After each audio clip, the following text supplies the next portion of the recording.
Everyone, so this is just my short video about my experience of the NATRE curriculum symposium, which accompanies my written reflections about the event.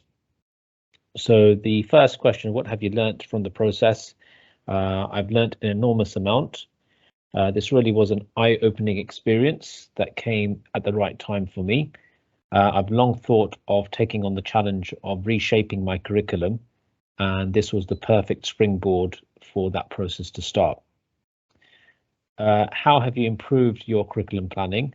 So it's certainly given me a clearer direction of how to take my curriculum forward, and given me a chance to look at various models of RE curriculars and the rationales for them.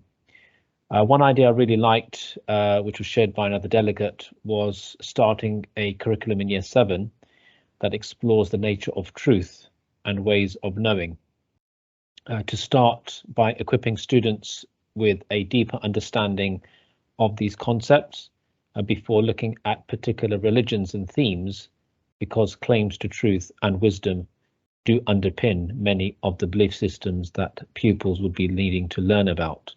So that line of inquiry would be a good starting point in the curriculum. All the presentations were brilliant, I have to say, from a very star-studded lineup of speakers. There were two particular presentations that really did stand out for me. The first was from Stephen Pett. What I liked about his presentation was him presenting some very clear questions that need to be asked as part of any curriculum development. So these included, for example, what is the pupil's experience of the curriculum and how do they see the curriculum? Are they able to make sense of their RE journey? Why are they learning about a particular theme or topic at any given point of their curriculum journey? Another question for us to consider as practitioners include, where do you stand in relation to the curriculum? How does that show in your curriculum? How does our own worldview impact what we teach? And as Stephen Pett had said, the curriculum is not a neutral stance. It does come with a certain bias that we bring to the table, as it were, which isn't necessarily a bad thing, as long as we can present a sound rationale for the curriculum that we choose to adopt. How do we think about our curriculum? Do we think of it as on the basis of as a lesson by lesson approach? He talked about atomized RE, in which we have disconnected content with randomized sections of units. And it made me realize that there is much of a disconnect between some topics within and across year groups in my own current curriculum. The topics are certainly interesting and engaging. Pupils do respond well. They enjoy the lessons. They develop great skills in the process. But what's missing really is sequencing and a clear rationale underpinning each part of their learning journey. He talked about escaping the tyranny of the 60-minute lesson.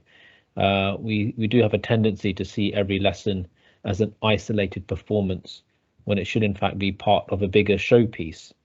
Every lesson doesn't need a new learning objective. Learning objectives can stretch over a series of lessons, but obviously this also depends on how much curriculum time we have. So Stephen presented some really important questions that I thought were really useful in getting me started. The second session that was also really interesting was Matthew Lane and his presentation about change management. Really resonated with me as being in charge of a department with about half a dozen non-specialists.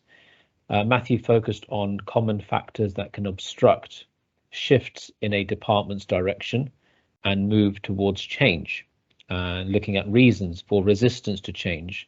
For instance, the fear of the unknown, having a lack of resources, and it generally being just easier to stick to things and how things have always been done.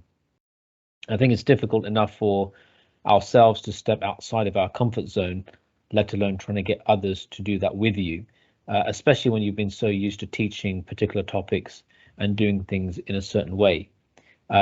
So Matthew talked about how to address these by shifting the focus on change to chance.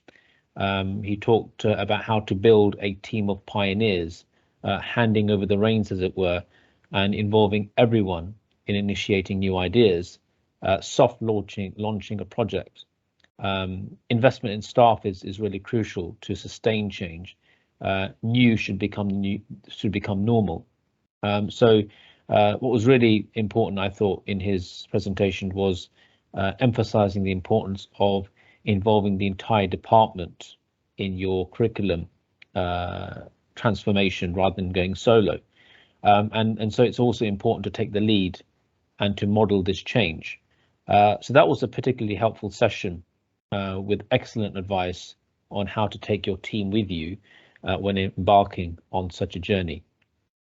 I learned that the word symposium derives from Greek and translates as drinking party, in which case I'd like to raise a glass, non-alcoholic of course, to the organisers and speakers for what was certainly one of the most enriching CPDs I've had the pleasure of attending, and thank you so much for organising it.